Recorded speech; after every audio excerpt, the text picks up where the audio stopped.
Só ligar 3 geladeiras na mesma tomada. E aí, pode engenheiro? Aí não, parceiro, é cilada.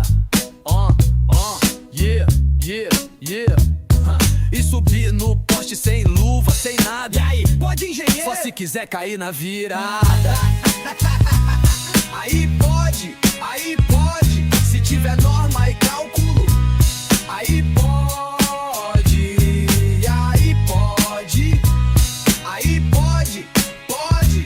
com EPI projeto. Aí pode,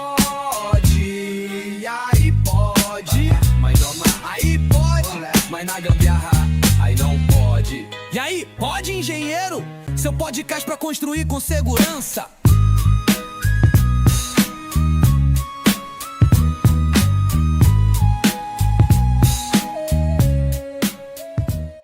Eu acredito que o conhecimento é a solução para poder tirar as dúvidas das pessoas. E por isso nós criamos o nosso podcast. E aí, pode engenheiro, porque muitas pessoas têm dúvidas e perguntam para os engenheiros, para os técnicos, dúvidas relacionadas a partes técnicas, normas, e muitas vezes precisa de um espaço para você tirar essa dúvida. Então, por isso que nós, dentro da área de engenharia, desenvolvemos esse nosso podcast aqui para poder ajudar a vida das pessoas naquilo que nós trabalhamos e acreditamos. Eu sou o engenheiro Anastácio, estou aqui com um convidado muito especial, que é o nosso Roberto, né? O Roberto, dentro do currículo que nós temos dele, vou falar para vocês aqui. Temos aqui a honra, né, de recebê-lo no nosso podcast. Seja muito bem-vindo.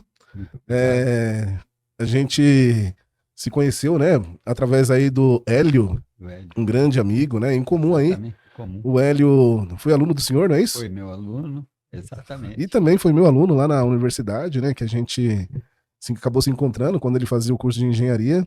Uma pessoa fantástica, né? Uma pessoa muito bacana. Mas aqui, senhor Roberto, né, nós temos aqui um prazer de estar com o senhor, né? Uma lenda na manutenção aí de aeronaves que nós podemos constatar em relação ao seu currículo. Ficamos aqui lisonjeados de ter aqui o senhor com a gente. E dentro dessa condição, o senhor Roberto foi também aí um suboficial da FAB, não é isso? Exatamente. Mecânico, aeronáutico e diretor da SEMA. É uma das escolas tradicionais, como a gente tem visto aí, né? Uma das primeiras escolas aí, né? Dentro do nosso país, de formação de mecânicos de aeronaves, com mais aí de 43 anos de história. Então a Semara aí, ela formou aí centenas de profissionais, não é isso? Exato. E atua hoje com as maiores companhias, não é isso, aérea do país. Então o senhor Roberto é uma referência. Nossa, é um prazer enorme aí, né, iniciar esse nosso primeiro podcast juntamente aqui com o senhor, né? E a gente fica muito feliz da presença do senhor aqui conosco.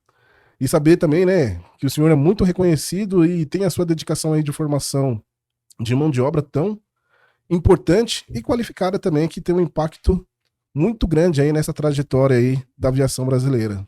Então, dentro disso, né, tem aqui umas saudações, né, para a presença do senhor, e a gente está muito feliz aqui com a presença do senhor conosco aqui no nosso podcast. Bom, quando a gente fala um pouquinho, né, em relação à trajetória, conta pra gente, senhor Roberto, um pouquinho da sua trajetória e dedicação aí do trabalho que o senhor... E por que depois aí de um tempo, né, que o senhor já estava aí na FAB, e aí o senhor resolveu, de fato, tratar da condição do conhecimento, como nós falamos, que transforma, não é isso? Exatamente. E tira dúvidas das pessoas, que é a única solução para tirar dúvidas e trazer uma grande melhoria. Fala um pouco pra gente aí sobre isso. Bom, eu sou Roberto Ferreira, eu sou paulista, nasci de São Paulo, 11 de dezembro de 1944, faz muito tempo. E eu acabei entrando para a Força Aérea. E a ideia de entrar para a Força Aérea é porque eu era deslumbrado, eu não tinha o irmão da minha mãe, que era sargento de aeronáutica, eu ficava deslumbrado. E na separação dos meus pais, ele acabou me criando e me preparou para prestar concurso. E eu prestei concurso em 1962 para a Escola de Especialista de Aeronáutica e acabei entrando, me formei mecânico de aeronaves. Comecei minha carreira em Pirassununga, de lá fui transferido para a Base Aérea de Santos, E ali começou a fase mais importante na minha vida, porque eu comecei a trabalhar com helicópteros. Eu, em Pirassununga, trabalhava com aeronaves famosas, da Esquadrilha da Fumaça, né, que era o T-6, trabalhei com T-37, já um jato, entendeu? E chegando em Santos, fui trabalhar com helicópteros, mas ficamos apenas um ano, porque o esquadrão de helicóptero foi transferido para o Rio Grande do Sul, Santa Maria. Nossa, eu fiquei apavorado, porque eu fiquei tão feliz de ter ido para Santos, servir em Santos, que era um sonho, né? Ali, tá perto da praia, nós morávamos perto. E cheguei em Santa Maria, e ali no fim, foram 8 anos maravilhosos, e ali que eu aprendi a dar aula na marra, porque nós, da parte de helicóptero, então era o esquadrão que tinha aviões e tinha helicóptero. E helicóptero, naquela época, em 1971, foi inaugurado a base aérea de Santa Maria, nós inauguramos, foi fundada a base aérea de Santa Maria. Então, a partir daquela época, então, helicóptero era, a polícia não tinha helicóptero, o exército não tinha helicóptero, a marinha estava começando, né? E a aeronáutica tinha helicópteros e a gente tinha um trabalho do pessoal que fazia serviço que a polícia faz hoje, entendeu? E a Força Aérea ajudava o exército na selva amazônica, a abrir estrada, e nós viajávamos muito, muito. E o que acontecia no esquadrão, enquanto um grupo que trabalhava com helicóptero viajava bastante, e tudo redundava em diárias. Então, no final do mês, então, tinha diferença salarial assim, do mecânico de avião, de helicóptero, então o pessoal começou a reclamar que, poxa vida, somos formados pela mesma escola, temos a mesma capacidade, e isso aí está mexendo, a parte, né, muito perigosa, né, que é a parte financeira. Então estamos tendo um distanciamento social, tal, isso, aquilo. Aí o comandante resolveu que todo mundo tinha que trabalhar em avião e helicóptero. Aí foi os oficiais, sargentos, os mecânicos, na época eu era sargento, mecânico de aeronave. Aí mostramos que era diferente. Avião é avião, helicóptero é helicóptero, são cursos diferentes. Uhum. E então não tinha jeito. Aí, o comandante, para resolver isso aí, falou assim: então o pessoal de helicóptero vai dar aula de helicóptero para o pessoal de avião. E foi um baque, e não tinha jeito. E eu acabei sendo escalado também para dar aula. Então foi uma situação muito difícil, né? Complicada. E aquilo ali passou aquele sufoco, aquele medo, sabe? Me acomodei com aquilo, tá? E mais tarde a coisa foi crescendo e começamos a fazer viagem para o Acre. Então o exército estava abrindo estrada no Acre e nós íamos com as aeronaves ajudar o exército com material, pessoal, né, em Cruzeiro do Sul, entendeu? Cruzeiro do Sul é a segunda cidade mais importante do Acre. E ali, poxa, foi uma coisa muito bacana mesmo. E dali, quando terminou a missão, aí apareceu uma empresa de helicóptero que convidou 2 oficiais aviadores, pilotos de helicóptero, porque a Petrobras fechou com uma empresa de helicóptero do Rio de Janeiro para fazer pesquisa de petróleo na selva amazônica. E eles tinham, essa empresa de helicóptero, é a Aerofotogrametria Cruzeiro do Sul, eles tinham helicóptero, mas helicóptero pequeno, e eles precisavam de helicóptero de grande porte, no qual, igual o que a FAB utilizava, que é aquele helicóptero utilizado naquele filme do Vietnã, Guerra do Vietnã. Então é o Agazão, helicóptero Bell, da Bell Helicóptero, espetacular. E eles precisavam, então já estavam adquirindo, que é para participar desse projeto com a Petrobras. Então essa empresa de helicóptero ia participar com a Petrobras e uma empresa canadense, na selva amazônica mesmo. E 2 oficiais foram convidados para dar baixa e trabalhar com helicópteros com eles. E eles estavam oferecendo 3 vezes o que eles ganhavam na Força Aérea. Aí eles chegaram lá e falaram assim, vamos precisar de mecânico. E naquela época eu tinha, modéstia à parte, tinha me destacado, entendeu? E eles vieram exatamente, em plena manutenção, vieram em cima. E me, ó, estamos te convidando para dar baixa, você vai passar por uma outra situação, você vai ganhar 3 vezes que você ganha na Força Aérea, entendeu? Eu, nossa, vibrei, não vieram chegar em casa, dar notícia. Aí falei para minha esposa, Eita, viu? mas a mulher tem mais pé no chão, né? Pô, que maravilha, mas será que isso aí é legal mesmo? Você não quer pesquisar? Aí eu pesquisei com o tio que era da Força Aérea, falei com ele. Um ano antes eu tinha feito 10 anos de Força Aérea. Aí ele falou, olha, se você quiser dar baixa, pensa bem, você é casado, já tem 2 filhos, entendeu? E completou 10 anos, você atingiu a estabilidade. E a estabilidade quer dizer que você só sai da FAB se você matar ou roubar. Aí eu cocei a cabeça e falei, ó, aqui é pouco, mas é sempre, no dia certo. Agora lá, faz o seguinte, eu vou dar uma olhada e pesquisar isso aí, é muito dinheiro. Aí ele pesquisou e falou, olha, de fato existe, é isso mesmo. Mas ali não é só a aerofotogrametria que vai ser seu patrão. Lá é uma missão especial.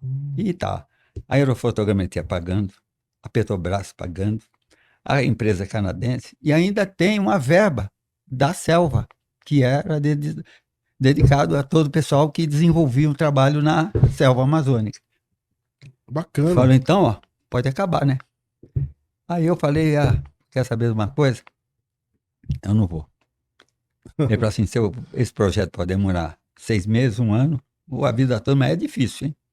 Aí eu falei, não vou mais. Aí quando os 2 capitães voltaram, como é que é, Roberto? Pediu baixa? Falei, não vou mais. Você ficou revoltado. Daí pouquinho, aí foram embora, bravos, aí voltaram, perguntaram, poxa, você ia... o caso é o seguinte, se for de licença especial, naquela época o militar, o funcionário público tinha direito, né? Uhum. Você vai querer? Eu falei, vou. E aí eu vou, né? Aí fui, e ali mudou todinho minha vida, então ali começou a minha história na aviação. Então foi aí que Eu começou a ser mal, não? conhecer a situação que existia na aviação civil, porque eu vi que o assédio em cima do militar da Força Aérea, que trabalhava com tanto piloto quanto mecânico, era muito grande, e a FAB estabeleceu, inclusive, uma multa. Se você formou durante 5 anos, você não pode dar baixa. Se você sair, você tem que indenizar a escola pelo tempo que você passou, e era uma nota grande, entendeu? Então, durante 5 anos você ficava preso, mas eu já estava livre. Mas ali eu fui ver por que daquilo tudo. O assédio era muito grande, entendeu? E normalmente, principalmente São Paulo, Rio, tinha muito militar da Força Aérea que saía do quartel e ia trabalhar até de madrugada nas empresas particulares. Não existia escola. Existia a Varig, desenvolvia, mas era muito pouco. Então foi aí que surgiu Foi aí que surgiu. SEMA. Aí que comecei a entender, e passou o tempo, tudo, eu vim transferido para São Paulo, já depois de muito tempo, em 1982, eu já tinha 18 anos de FAB, que eu me formei em 74, 84, não, eu me formei em 64, né? Então, 18 anos de FAB, eu estava em 82.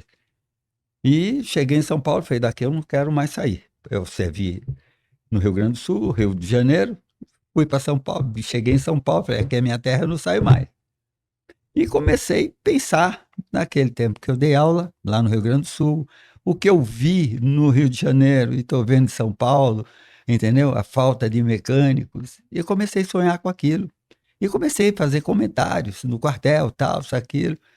E todo mundo começava a me chamar, eu ganhei até o apelido de professor. Professor, professor, professor. Aí um major me chamou, né, me procurou, falou, Roberto, ele serviu comigo, servimos junto no Sul, né?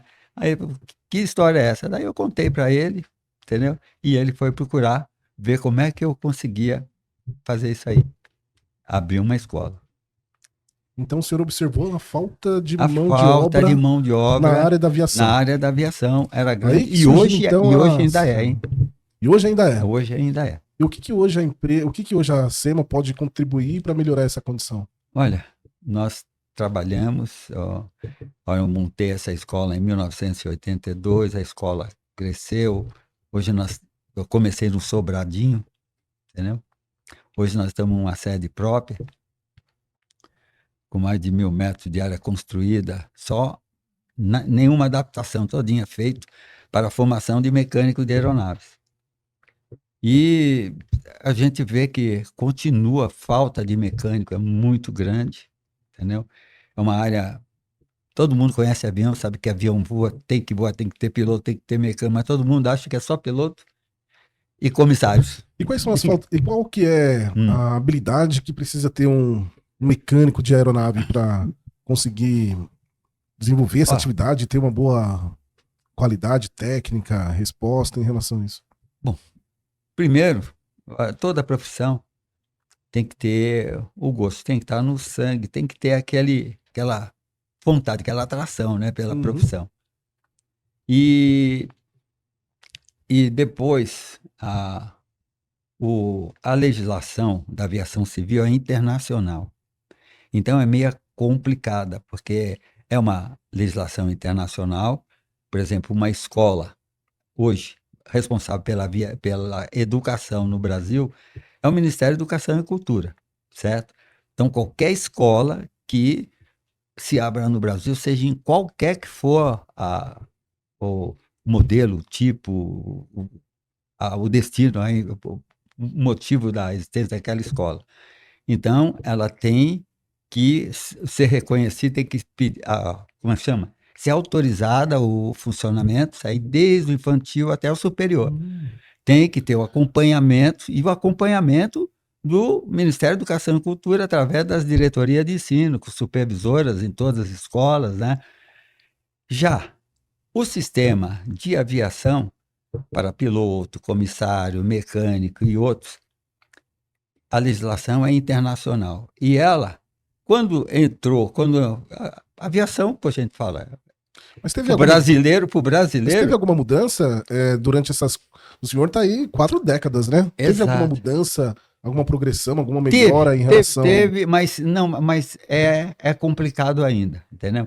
Então, o elemento para mim abrir uma escola, o entendimento que existia na aviação, que antes quem dominava a aviação, quem era responsável pela aviação civil e militar no Brasil era a Força Aérea Brasileira, que desde a fundação da Força Aérea, que foi em 1941, Força Aérea é a mais novinha, né? Em 1941, eu tinha 3 anos antes de eu nascer que foi criada a Força Aérea. Então, o Departamento de Aviação Civil foi criado pela Força Aérea. E a Força Aérea, quando trouxe o sistema de aviação civil, em 1944, então, quase 50 países participaram de um tratado, entendeu? Da legislação da aviação civil. Eu acho que foi nos Estados Unidos, eu não lembro, mas foi... E teve um tratado de quase 50 países. E foi criada a legislação.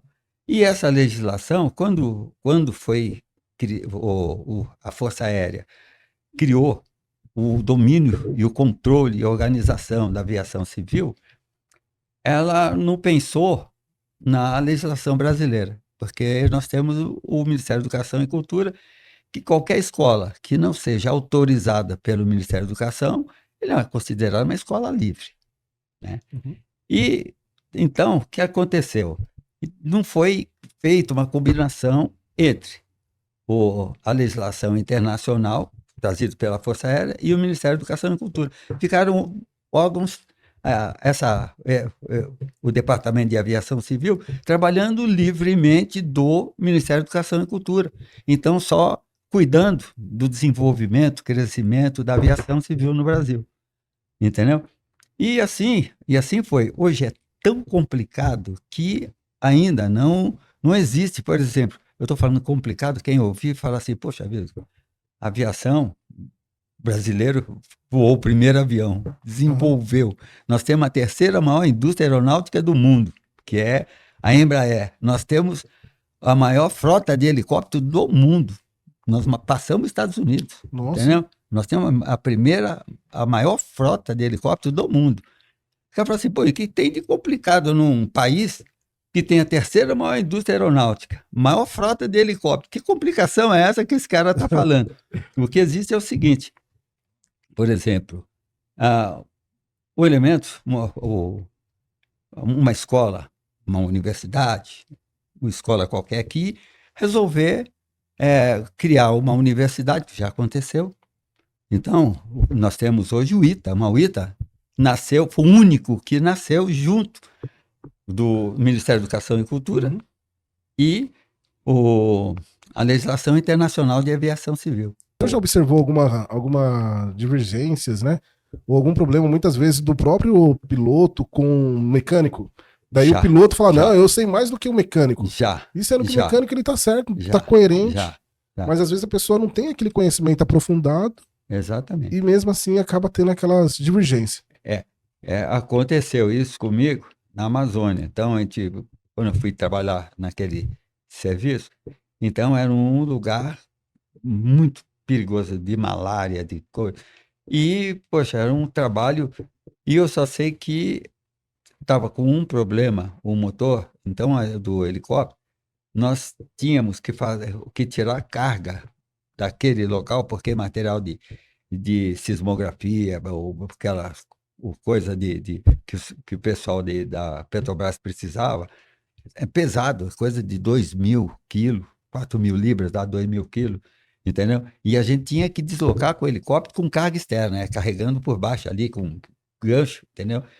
E determinada hora não dava para fazer aquilo. Então, isso porque a temperatura até 10 horas da manhã na Amazônia é uma coisa. Depois das 10, aumenta muito o ar, fica mais rarefeito e a aeronave, ela sente, porque ela depende também do ar atmosférico para o funcionamento. Começou a ficar mais rarefeito, ele vai perdendo a potência. Fica mais úmido o ambiente. Não, fica mais rarefeito, entendeu? E o que acontece? Ele ficando mais rarefeito, então, ele absorve menor quantidade de ar para formar mistura. Então, fica com menos potência.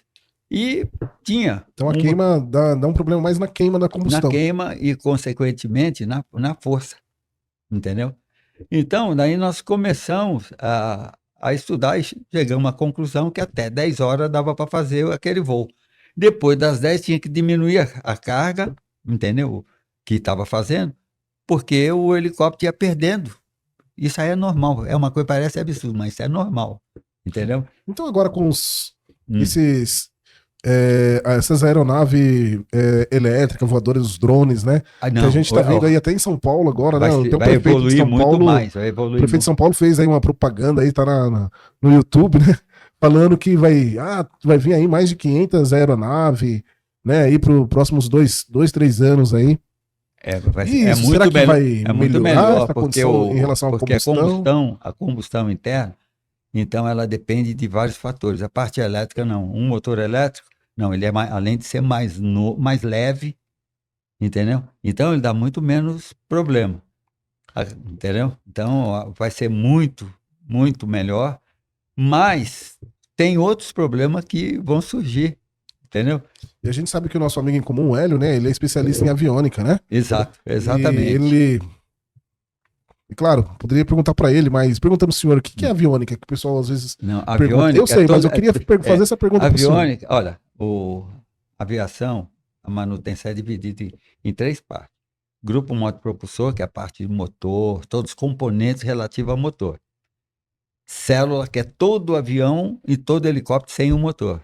E aviônico é entre a parte de comunicação, componentes de comunicação, de navegação, que é instrumentos, e radar, entendeu? Tudo aquilo. E a parte elétrica, toda a parte elétrica. Então, a parte comunicação, navegação, elétrica, eletrônica, e até, como é que chama? A parte computadorizada. Isso é Entendeu? aviônica. Tudo isso aí é aviônica. Ah, Então, isso aí então é a parte mais mais complexa. complexo. Já não é minha parte. A minha parte é mecânica. Mecânica Mecânica. bruta mesmo, né? Exato. Então, é motor, é hidráulica, pneumática, é o avião e o helicóptero, sem contar a área. Embora tem coisa que, por exemplo, você tem que usar. Você tem que usar um multímetro, porque tem equipamento elétrico, ou tem equipamento hidráulico, pneumático ou de combustível, que ele depende, é ligado à eletricidade, entendeu? Não é verdade? Olha só, Roberto, eu sou engenheiro, eu sou engenheiro de formação, minha primeira formação minha foi engenharia mecatrônica. Daí o pessoal fala, engenharia mecatrônica não existe. Daí é engenharia de controle e automação, né? Mas na minha formação lá era engenharia mecânica e controle e automação. Aí o que acontece? Você ficava em cima do muro. E eu acabei fazendo especialização não, a própria graduação, na área de engenharia mecânica também plena. Então sou engenheiro mecânico pleno também, engenheiro eletricista também. E tem outra formação também na área de engenharia civil, e uma pós-graduação na área de engenharia de segurança do trabalho. Mas sabe onde que eu achei muito interessante essa área da aviação? Quando eu fiz o meu mestrado lá na Universidade de Taubaté, lá na Unital. Tá. E lá tive alguns professores do ITA lá. Instituto Federal. Não, lá é uma universidade de autarquia também, mas só que é de Taubaté. Tá. E lá tive alguns professores, os caras muito bom, fera, do ITA. Agora eu não tô lembrado assim, o nome deles pra citar, mas os caras são bons. E eu vi ali que, meu, essa área... E lá tem um curso também de engenharia aeronáutica, né? E eu achei essa área fantástico, meu, fantástico. E é uma área muito técnica. Muito. E quando eu falo de segurança, eu imagino o seguinte. Eu tenho aqui com base no solo, né? Quando eu falo de solo, é a gente que tá aqui no solo. É uma preocupação muitas vezes que a gente tem aqui, fala assim, olha, tem aqui as condições de segurança, tem uma parte de controles, e tem até mesmo a segurança na operação e até mesmo na manutenção. Certo. Que muitas vezes nós precisamos fazer, então tem normas regulamentadoras para quem faz isso, que é até uma das normas que é a NR10. E o senhor mesmo mencionou que na aviação são normas internacionais, não é isso? Certo. E regulamentos internacionais. Então, como que dentro da área da aviação vocês veem uma condição de uma situação de segurança? Então, por exemplo, imagina só, se acontece uma pane no avião no momento que está lá, que não tem acostamento. Não tem acostamento. E aí? O piloto ele tem condições hoje de fazer uma intervenção a bordo? É boa pergunta. O caso é o seguinte, no avião, por exemplo... E qual a segurança dele? Ele toma choque? Ele se acidenta? Existem essas possibilidades ou não? Toma choque ou se acidentar assim, não vem o caso. Não vem o caso. Por exemplo, o que pode acontecer de cair uma aeronave, digamos, apagar o motor. Uma pane, entendeu? É muito, muito difícil. Pode acontecer. No helicóptero, o helicóptero é a coisa...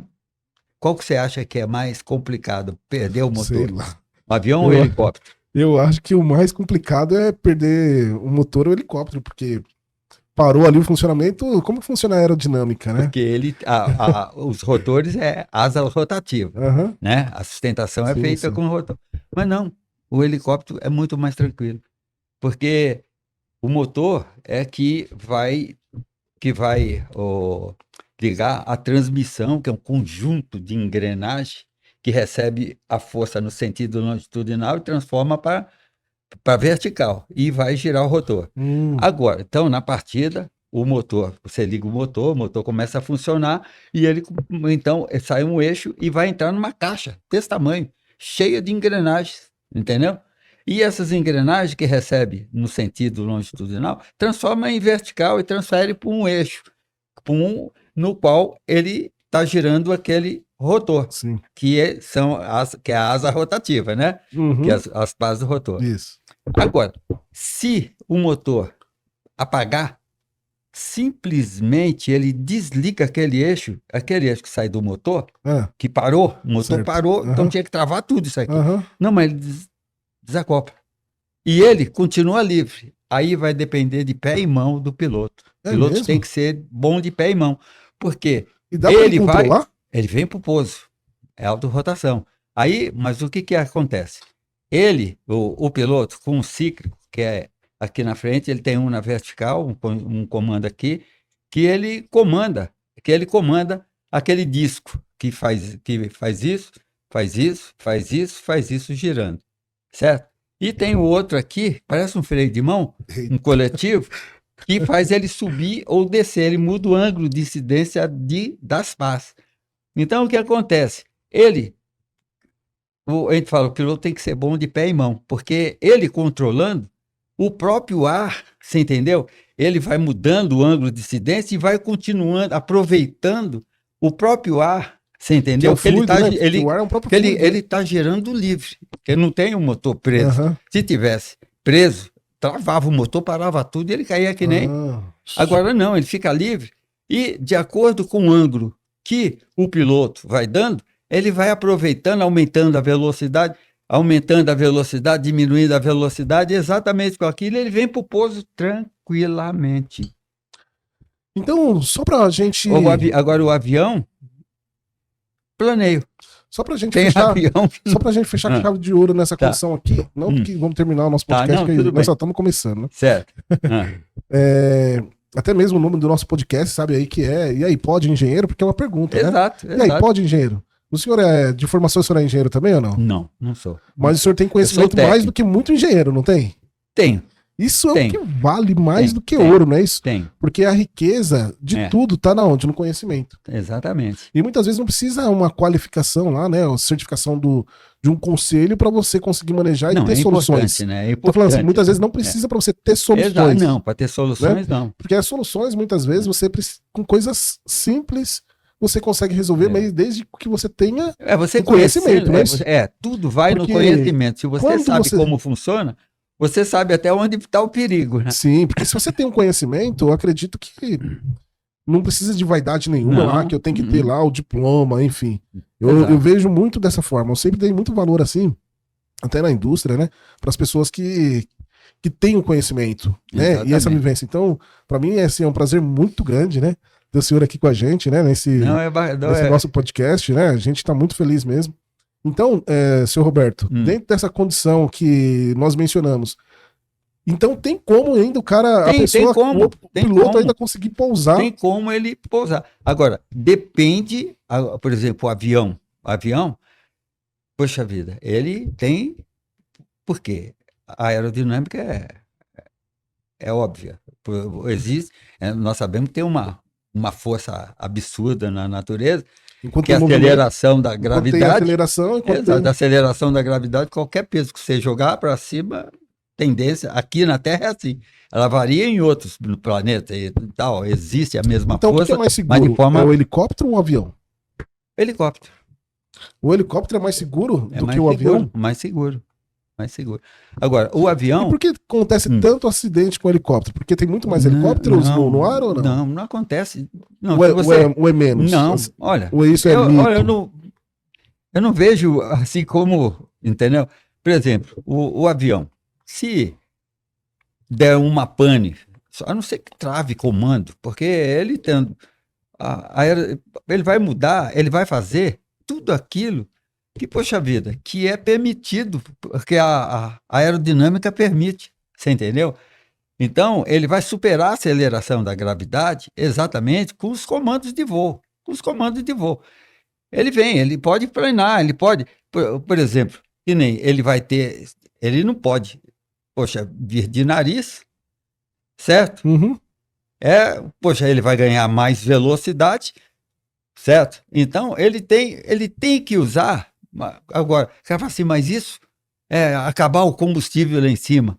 O avião, a tendência dele, poxa, o normal é a aceleração da gravidade, chamar aquele corpo. Nossa. Agora, se ele tiver espaço suficiente, porque quando normalmente o camarada está em cima de prédio, está em cima de estrada, o lugar que não dá nem para ele pousar, certo? Porque se ele está num lugar que ele tem espaço, tem tudo, ele vai usar todinho o artifício que aquela máquina dá para ele. Ele não tem motor, mas ele usando todinha o conhecimento dele, ele vai conseguir diminuir velocidade, você entendeu? E vai ser um acidente, porque a hora que ele bater no chão, vai ser uma coisa violenta. Ele pode estar até numa pista própria, entendeu? É a mesma coisa, por exemplo. É complicado te falar que um avião que vai decolar, vai fazer umas 12 horas de viagem, ele totalmente abastecido, com carga normal, que é determinada pelo fabricante, ele sair, entendeu? E der um problema em voo, ele saber que ele tem pista, que ele pode pousar, e ele não pode pousar porque a quantidade de combustível que ele subiu não pode ser a mesma que ele vai descer. Ele tem que alijar combustível, alijar carga e ficar na... O cara fala assim, mas ele não subiu com uma carga absurda de combustível, como é que ele vai ter que jogar fora? Porque a velocidade que ele vem... Mas eu já vi isso em filme, mas... É verdade isso, então? É verdade. Isso aí é física. A hora que ele vem, que ele tocar no... Olha, um acidente, Não, é um acidente violento. O cara pode ser o melhor piloto. Ele vai, se não acontecer nada, ele não estourar e arrebentar e morrer um montão de gente, se ele batendo no chão com aquela quantidade de combustível máxima que ele subiu, se ele pousar, vai espativar gente para tudo quanto é lado. Então, o que ele tem que fazer? Ele está numa situação que ele tem que descer e ele tem que eliminar combustível ou carga. Ele sabe qual o peso, o peso de subida não é o mesmo de descida, porque a velocidade que ele vem, no início, quando inventaram o avião, bem depois, quando começou a evoluir o avião, eles punham um motor em cada trem de pouso para ter a mesma velocidade que ele tem, que a hora que ele tocasse no chão, você entendeu? Não seria um impacto tão grande. Mas aí o gasto era muito grande. Você entendeu? Uhum. Então, é a mesma coisa de você descer com as rodas totalmente paradas, como se fosse... A hora que tocar no chão, nossa, ele vai capotar. Então vamos lá, as rodas elas não ficam paradas quando ele vai tocar no chão? Ela tá girando normalmente porque poxa, o trem está abaixado, então ela pode até estar girando, mas é infinitamente diferente do que ela precisava. Quando tocar no chão, é como se ela tivesse com duas coisas fixas, parada. A hora que bater, ela vai tropeçar e ele vai de nariz, mesmo girando. Ele tinha que estar numa velocidade igual que estava o avião voando. Eu tô falando isso com segurança, que eu sei que você vai jogar. E quando a gente joga na internet, você está falando pro mundo. Se eu estiver falando besteira, então, eu tô falando com segurança. É isso mesmo. Não, eu tô falando que eu tenho de formação também, eu tenho licenciatura, né? De formação física também, que eu acabei fazendo. Da metralha, física. É física, mas é que assim, uma coisa é condição didática, né? Que eu dei aula na instituição. Eu dei aula na faculdade, no curso de engenharia. Já dei aula sobre física também. Mas... Poxa, eu nunca tinha pensado nisso. Olha só o que vale a experiência, né? Exatamente. Experiência é a mesma coisa que você, é tudo. Né? É a mesma coisa você jogar um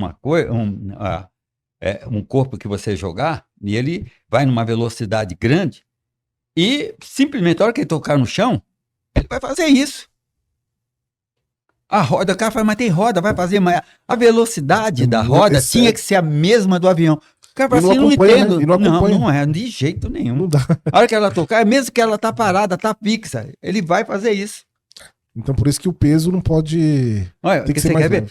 Vou sair um pouquinho, vou te contar só uma coisa que aconteceu numa viagem. Isso aí, se você procurar, você vai encontrar.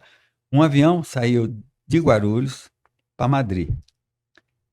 Um avião deve ser da Latam, saiu de Guarulhos para Madrid, entendeu? Decolou,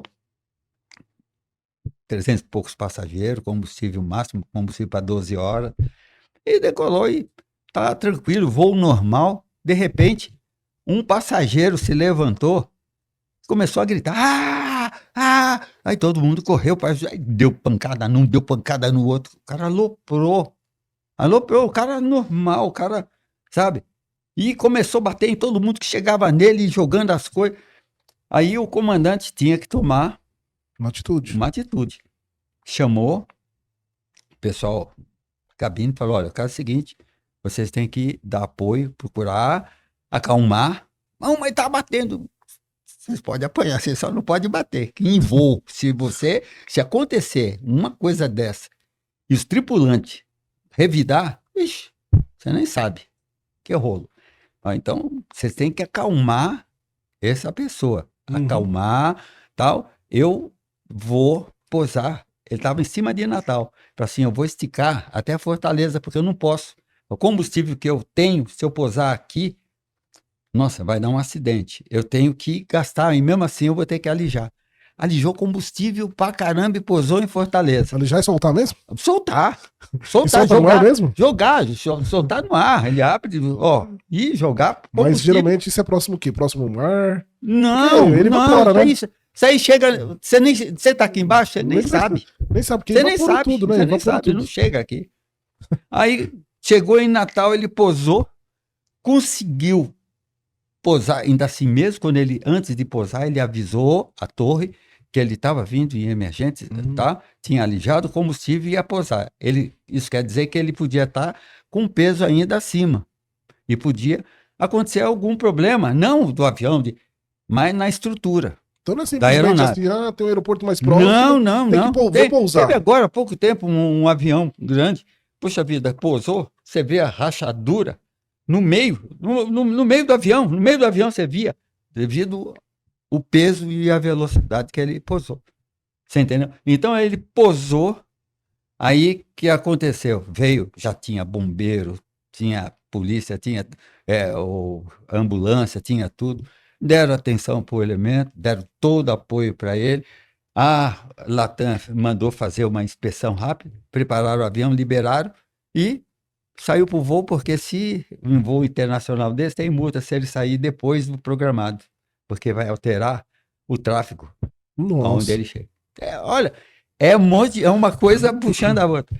E o cara fizeram a inspeção, viram que estava tudo ok, ele conseguiu decolar e pousar em tempo. Nossa. Em Madrid, entendeu? Isso aí, e o cara fala assim, poxa, que prejuízo monstro que a empresa teve. Teve. E ficou por isso mesmo, o cara não pagou nada. Ele teve o tratamento que tinha que ter, apoio, tal, isso aqui, ele pertence ao Sony. Então é complicado o negócio de... Então, o senhor está falando aí que precisa ter conhecimento, Precisa ter conhecimento, já saber das coisas. E a condição de segurança também é muito importante. Muito importante. Então, se fosse aproveitar o gancho do nosso podcast, que é E aí pode, engenheiro, se a gente falar assim, e aí pode pousar o avião com a mesma carga de combustível que saiu? Exato. Se o camarada falava, ó, pode, olha, tá reprovado. Tá reprovado, então não pode, né? Não pode, o acidente vai ser... Agora, se jogar fora o combustível, aí pode? Aí pode. Aí pode, né? Aí dependendo da quantidade de combustível que ficou. Ele tem que ter. Então, por esse motivo, ele alijou bastante combustível, ele sabia quanto estava, mas, assim mesmo, ele pediu para que fizesse uma inspeção para ver se ele estava em condições de continuar a viagem. Depois Você vê que muitas vezes tem muito mais segurança, até mesmo um avião, um helicóptero, igual o senhor mencionou, do que uma atividade, muitas vezes, do que a gente hoje tem dentro do nosso projeto, que eu mencionei para o senhor, que são as pessoas que fazem trabalho em altura. Às vezes um trabalho no solo, de manutenção, de uma lavagem, de uma aeronave, não é isso? Exatamente. De uma limpeza. As pessoas podem se acidentar, não pode? Pode. E muitas vezes está fazendo uma limpeza lá e tem que utilizar algumas ferramentas, né, que nós sabemos que são equipamentos, exatamente, que são equipamentos de proteção individual. Exato. E um desses equipamentos são o que? O cinto de segurança, Exato. os pontos de ancoragem. Às vezes às vezes sai com mais sucesso aquele que trabalha lá em cima no perigo total do que aquele que trabalha aqui embaixo. E que não respeita as normas e vai se complicar, se acidentar com coisa pequena. E lá em cima... Porque hoje a manutenção, eu acredito que até mesmo na escola do senhor, né, na CEMAR, ela é feita no solo, não é isso? Exatamente. E quando é feita no solo, eu acredito que o senhor deve ter percebido alguma mudança em relação a esses conceitos de segurança que foi implementado, até mesmo nas instalações e nos locais que os mecânicos hoje trabalham. E essa mudança de paradigma, né? Que muitas vezes a gente tem que instruir as pessoas que muitas vezes têm uma dificuldade de querer implementar a condição de uso de EPI, de EPC, que nós chamamos de equipamento de proteção coletiva. Exatamente. E muitas vezes isso a gente ainda tem que relutar, falar, e mesma coisa. O camarada mesmo sabendo, ele estando à vontade sozinho, ele não usa. E não usa, não é verdade? E é muito difícil. E muitas vezes quando a gente fala sobre isso, a gente muitas vezes pode observar o seguinte, pô, a pessoa trabalha com aeronave. É, Ah, a pessoa sofreu um acidente com a aeronave. Mas a pessoa não sabe aonde que sofreu o acidente com a aeronave, né? Não exatamente. sofreu acidente voando, né? É, Porque caiu. Sofreu um acidente muitas vezes no solo ali, fazendo uma questão de manutenção. exatamente. Às vezes Então, um erro, uma coisa boba, né, vai trazer uma complicação tão grande. e o senhor percebeu assim, muita mudança nesse quesito também em relação à segurança no trabalho, né? Que vocês acabam implementando isso também nos cursos. Hoje, dentro até mesmo da vivência no dia a dia das pessoas? Olha, eu tenho 60 anos de aviação. Fiz 80 anos em dezembro. O cara falou, pô, mas você tem 60 de aviação e 31 anos de força aérea. É que eu comecei a trabalhar na aviação civil, né? Então, eu estava na Força Aérea já há mais de 10 anos, quase 20 anos. Né? Então, por esse motivo, eu tenho 60 anos de aviação e 80 de idade. Eu saí da escola já como sargento mecânico com 20 anos e completei em dezembro 80 anos.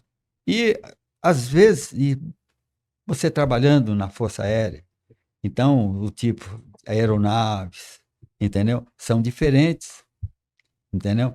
Então, nós tivemos agora, ontem, nós tivemos um evento grande no, no shopping Frei Caneca, que a Agência Nacional de Aviação Civil, junto com a Latam, promoveu uma coisa espetacular, nunca foi feito no Brasil. Que legal.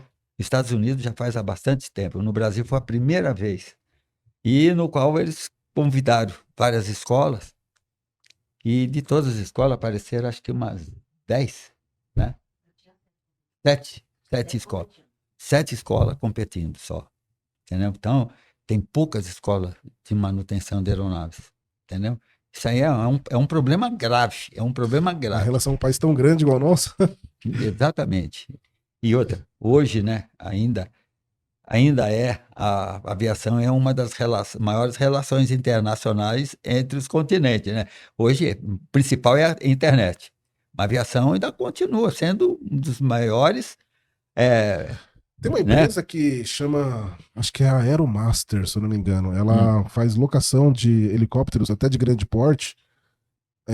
Fica até em Macaé, uma empresa de um amigo meu que faz a parte de gestão lá. Ele é um diretor lá da parte financeira. Ah, Então o nome dele é Renan. Até eu convidei ele também para participar. Vamos ver o dia aí que ele vai participar também que legal. Olha, no podcast. eu sou apaixonado desses E, problemas. e eles têm um hangar ali em Macaé.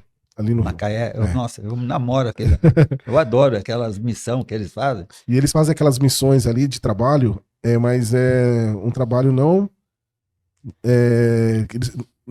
para parte do exército, enfim, né? Não. Pra fábrica, eles fazem ali para Petrobras A mesmo. Petrobras, Petrobras. exatamente. Eu tenho um colega que era professor meu, ele se aposentou e trabalha lá em Macaé. O Nunes. Ele trabalha 15 por 15. E eu cheguei a fazer um trabalho para eles de fazer a adequação em toda a parte do sistema de combate a incêndio lá, né? E das instalações de dentro lá do galpão. E eu também já tinha feito uma avaliação também, até mesmo no hangar, acho que, não acredito que seja lá em Sorocaba, que era do grupo das Casas Bahia ali, que eu sei. um dos filhos dele ali, eu esqueci o nome dos donos lá agora fugiu da mente. Mas eu cheguei a avaliar aqueles hangares deles também, porque precisava de pontos de ancoragem para o pessoal mesmo fazer manutenção.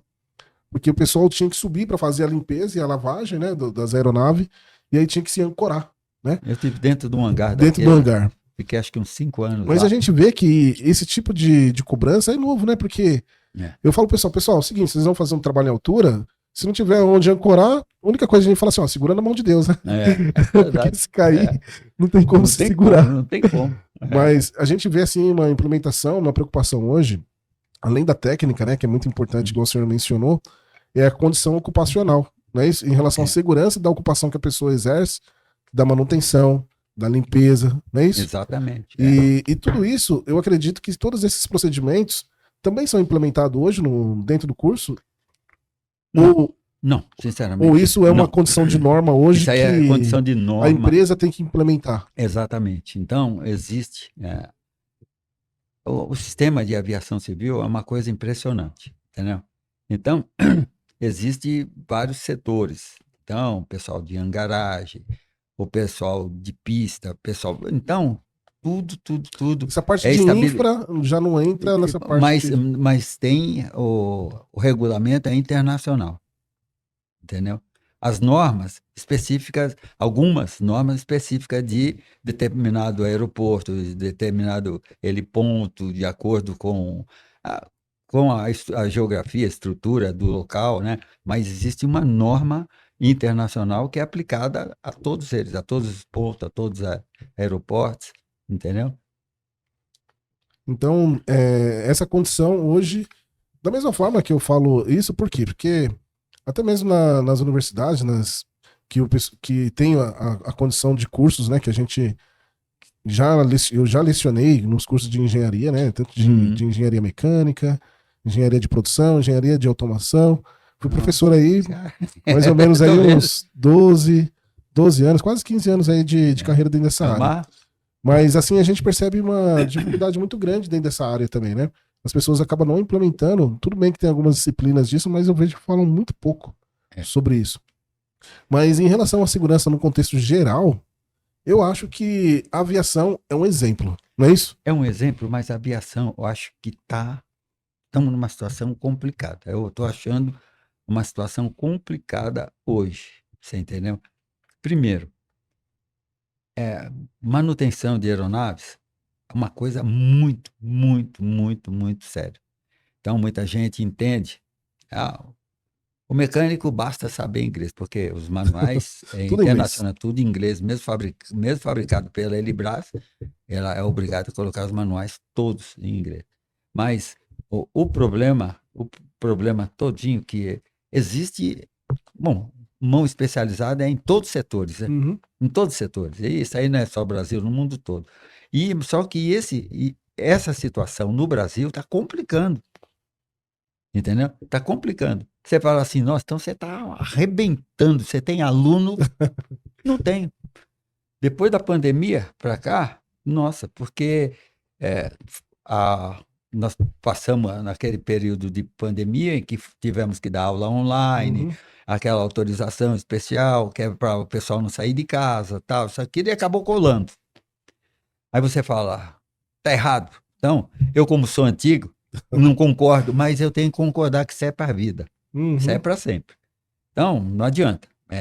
Eu tenho que aceitar, mas isso aí teve muito problema, porque as escolas, no fim, receberam uma autorização definitiva e entrou no estudo à distância, no EAD. Então, o EAD, que é uma coisa moderna, que inclusive a própria aviação precisa, que nem eu vejo, tem professor meu que foi contratado para trabalhar na Latam aqui em São Paulo, e ele dá curso para mecânicos, porque quem entende de aviação, fala assim, você tem 60 anos de aviação, você entende do teco-teco ao Boeing. Não é assim. Cada tipo de aeronave é um curso, é uma tecnologia. Entendi. Totalmente, você tem que começar do zero, entendeu?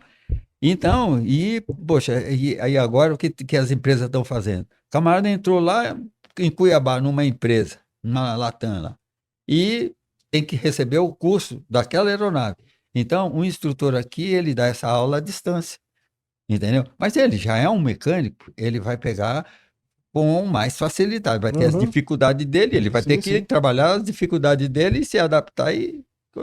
Mas o que aconteceu com esse AD que foi unificado, aí o camarada, o pessoal que está procurando fazer esses cursos à distância, não são gente preparada para isso, porque você tem que ser organizado, você tem que gostar de estudar, você tem que ser disciplinado. Assíduo, né? Para tudo que vai fazer. Senão o cara não consegue, não é verdade? E o que todo mundo está indo, então caiu o nível de aprovação, entendeu? Que você faz um curso e depois no final do curso você vai ser checado pela Agência Nacional de Aviação Civil. Aí são 60 questões teóricas que você tem que acertar 70%. Então 60% você tem que acertar 42. Acertou 41 é mesmo que zero, né? É mesmo, tem que acertar mais. Tem que acertar 70%. Mais de 70%, ou de 70 para cima. 70 para cima. Então, isso é difícil ou não? É muito Não é difícil, não, grau de... não, olha, esse negócio de difícil depende. Por exemplo, tem coisa que eu tenho facilidade, é fácil. É óbvio, às vezes. Outra que, você entendeu? Tem coisa que é mais complicada, você tem que estudar mais, você tem que ter gente que te esclareça com mais facilidade para você se faça entender aquilo. Que até mesmo Você o entendeu? objetivo nosso, desse nosso trabalho aqui do podcast, é descomplicar, deixar de uma forma muito mais simples Exato. o assunto técnico, as normas, até mesmo esse assunto da aviação de hoje mesmo, Exato. trazer de uma forma mais leve, né, e mais simples, que as pessoas entendam, pessoas do dia a dia, pessoas comuns entendem o que a gente está falando. E eu acredito que isso aqui está trazendo uma coisa muito bacana, né, uma instrução, e as pessoas estão vendo a importância de até mesmo formação aí numa área que está muito escassa, né? Muito escassa. E precisa muito de escassa, muitos profissionais precisa bons, não é isso? Muito. Então, dentro da área de aviação, a gente tem até acho que é o namorado de uma funcionária nossa, que ele tá estudando também dentro dessa área da aviação. Não sei nem se é da escola do senhor. Se não Depois foi eu a posso EAD, deve ser estudo à distância. Depois eu vejo lá Esse estudo à qual que é a escola. distância me trouxe um problema financeiro muito grande. Uhum. Porque, lógico, poxa, eu criei uma estrutura, poxa, a minha escola tem 1.100 e pouco, meu filho que é arquiteto, ele construiu, ele que sabe, 1.000 e poucos metros quadrados, e era construída, preparada, eu procurei trazer aquilo que precisa, entendeu? Para formar um mecânico. Lógico, dentro da minha situação econômica, né? Então, o que eu preciso, o que precisa para ser a base para formar um mecânico, eu tenho folgado, entendeu? Tranquilamente preparado para formar um mecânico em todas as áreas. A aviônica, o grupo motopropulsor, célula, entendeu? Em todas as repartições e partes do... Exatamente. Mas o que aconteceu que ficou para a vida. E nessa época, quando houve essa transição, que eu podia passar tranquilamente, eu simplesmente tinha comprado um imóvel, eu tinha construído, entendeu? Estava ainda pagando, gastando, né? E simplesmente eu construí o prédio e faltava local para o auditório, para laboratório, eu alugava, mesmo tendo uma sede própria, mas estava dentro do meu projeto. Dentro de tanto tempo eu vou fazer. Aí o que aconteceu? Tivemos a pandemia, o camarada, o vizinho lá que eu alugava, entendeu? Vendeu e teve que destruir, tive que tirar tudo e construir no fundo que eu ia deixar para uns 5, 6 anos depois. Então, me atrapalhou demais e eu não entrei. Agora que eu estou entrando, preparando para entrar no estudo à distância. Uma pergunta para o senhor. E o senhor se prepara para isso. Por quê? Toda ação tem uma reação, não é isso? Exatamente. E nessa condição que eu vejo do digital, eu acho o digital muito bom, minha percepção. Mas ele também tem os seus prós e contras. Os prós e contras que eu vejo é o seguinte, na minha percepção, é até um dos trabalhos que a gente está fazendo em relação às mentorias. Eu acredito que se o senhor pegar dentro desse ponto, da mesma forma que pessoas que muitas vezes tiram a habilitação e tem medo de dirigir, o senhor está entendendo? Eu estou entendendo. No contexto? Da mesma forma, eu acredito que esses mecânicos, esse pessoal que acaba se formando nessa condição, muitas vezes eles vão ter uma insegurança muito grande, porque eles não teve essa vivência no presencial, no 50-50, trocando essa ideia e alguém pegando na mão dele, direcionando o que ele precisa fazer. Mas isso aí é que eu tô vendo. Tá a experiência de vocês. Para mim vai ser o híbrido. Que é a escola de vocês que vai vir assim, arrebentando, eu acredito, que é o quê? Pegar na mão do cara e falar assim, vem comigo, cara, vem comigo, meu aluno, né? Exatamente. Que agora eu vou te ajudar. Vem aqui que eu vou te ajudar. Você fez lá a distância? Fez. Aprendeu a parte teórica lá? Aprendeu. Agora eu vou te ensinar na prática. Não é isso? Mas não adianta. Eles conseguem. E eles... Então, o que eles chegaram... Os jovens chegou à conclusão que São Paulo, uma cidade muito grande, uma loucura, tem problema de condução, tem problema de distância, disso, daquilo, entendeu? E ele sai do serviço, ele indo para casa, ele, no celularzinho dele, ele deita na cama e vai dormir, mas deixa ligado lá, a aula, ó, para correr. E isso aí está levando esse pessoal para fazer a prova. E a reprovação Tá grande. Mas o senhor vai ter que fazer igual Eu muitas. tenho que fazer. Não, Sabe minha muitas ideia é o instituições híbrido, hoje porque eu faz? preciso Que entrar. o pessoal não chama hoje dos cursinhos. Fala assim, tem que fazer cursinho para entrar na USP, não é isso? Exatamente. Eu acredito que vai ter que fazer cursinho preparatório, da mesma forma que o pessoal faz hoje para prestar um concurso. Eu acredito que se o senhor tiver lá um curso assim, preparatório, para quem já se formou e tem Não, mas medo, eles não querem. Não, mas não dá certo. Já para pensei poder nisso. aprender de novo aquilo que deixou de Não, aprender. não, eles acham, a corrente está funcionando do sentido contrário. Eles acham que a ANAC tem que facilitar mais, está dificultando muito. Você entendeu? Então, mas não é isso. É que hoje a necessidade é o híbrido. Porque O híbrido é camarada. bom, né? Tem que ser. Tem que Porque. Até mesmo para engenharia mesmo, foi feita uma nova portaria, né, de lei, que acabou colocando dentro dessas condições aí que não vai ter mais Não vai ter 100% à distância. É o 100% que eu critico. Bom, senhor Roberto, a gente está quase chegando no nosso final aqui do nosso podcast. Então, para a gente finalizar aqui com chave de ouro, eu vou fazer uma pergunta para o senhor em relação até mesmo à escola e à vivência que o senhor tem, né?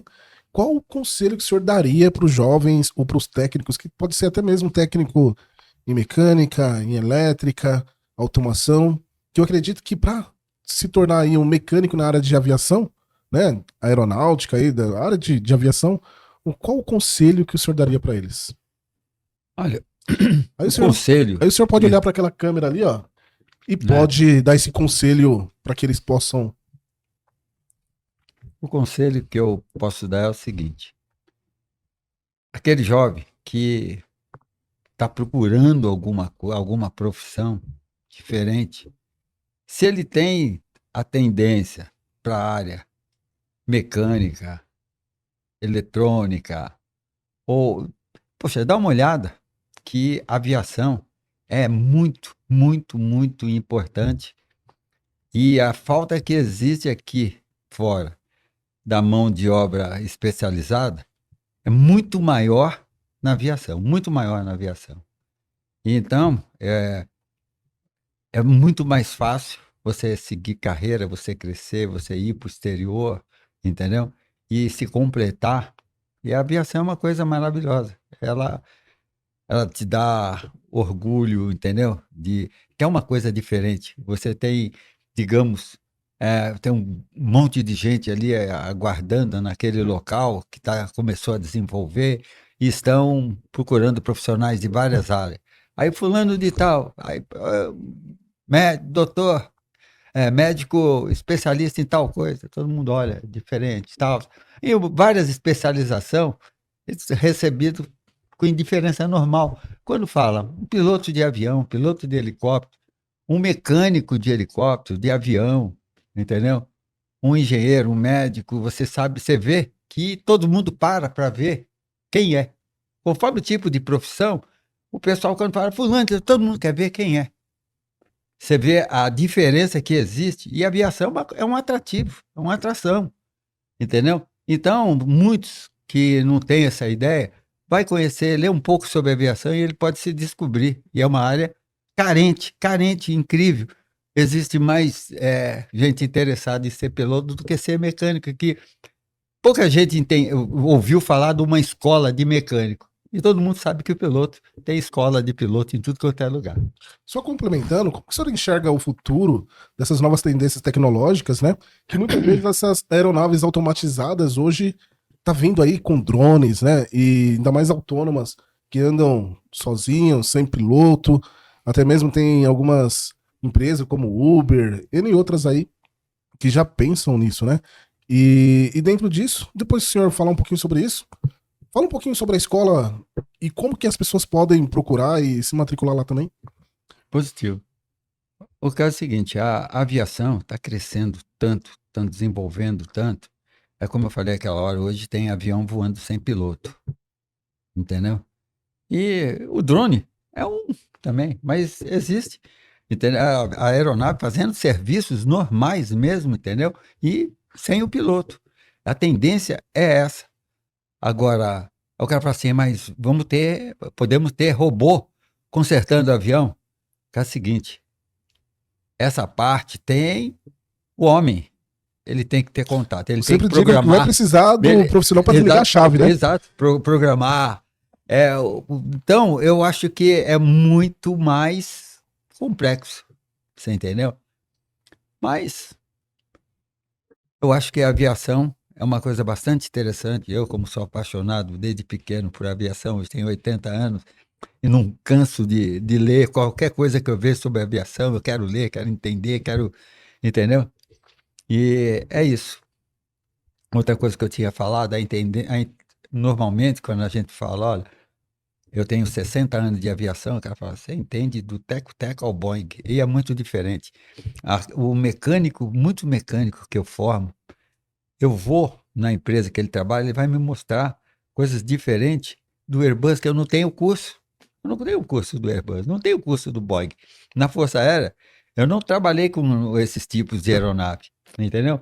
E a mecânica de manutenção de aeronaves, cada aeronave o fabricante, né? Cada tipo de aeronave é uma tecnologia, entendeu? E isso é muito importante. E Quanto à minha como- escola, né? Então, como falamos desde o início, eu sou fundador, eu não, minha família fundou. Então, se eu não tivesse a minha esposa, eu não teria feito nada, porque eu, como militar, eu não podia fazer um contrato de, como é que chama?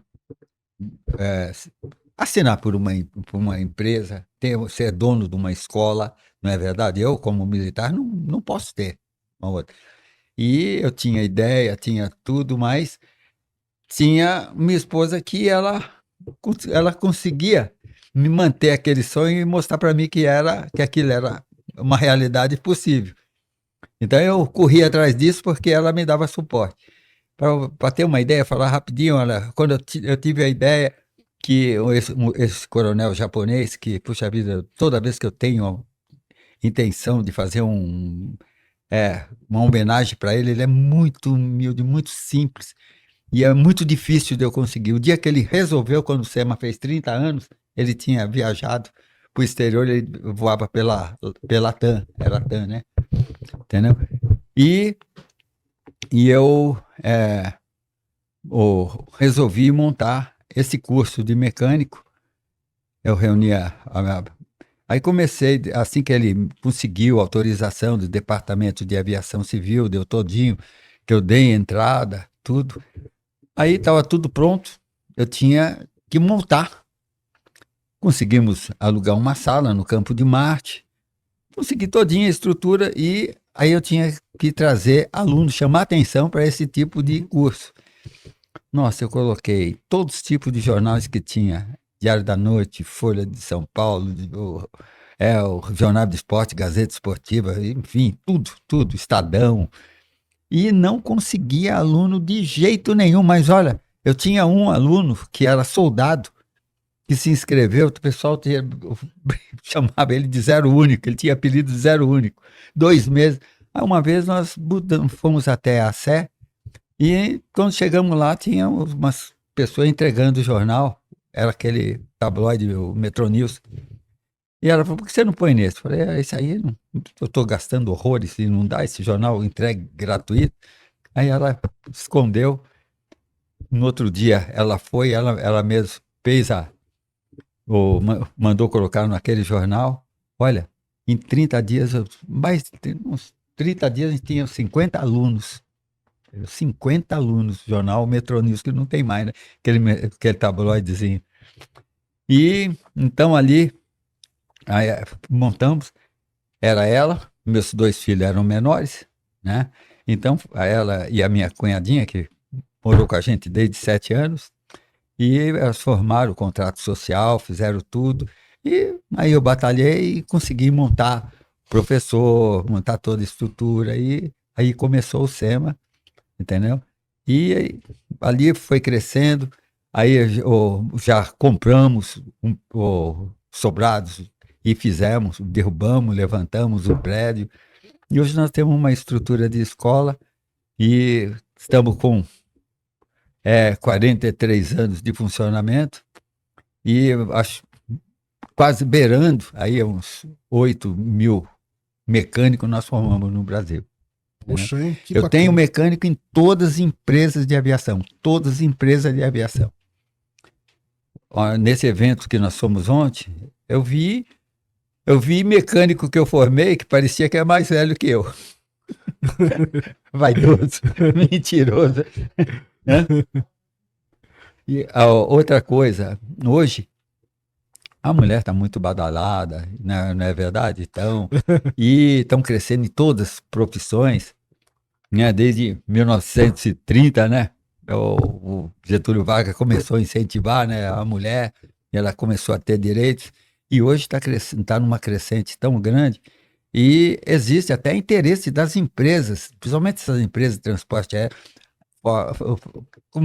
comunicam com a escola, formem moças para aviação civil, formem mecânicas, entendeu? Nós temos algumas formadas, Que legal, muito hein? bem sucedido. E tem bastante, Ok?